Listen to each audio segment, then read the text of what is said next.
మహిళలకు ఉచితంగా బస్సు ప్రయాణం కల్పించడంతో తమకు సీట్లు దొరకట్లేదని జగిత్యాలలో ఓ కాలేజీ అమ్మాయి కన్నీళ్లు పెట్టుకుంది.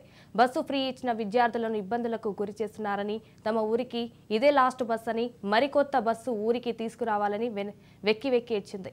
బస్సులో మహిళలు నిండిపోవడంతో ఫుడ్ బోర్డుపై నిల్చుని ప్రయాణించాల్సి ఉందని తెలిపింది.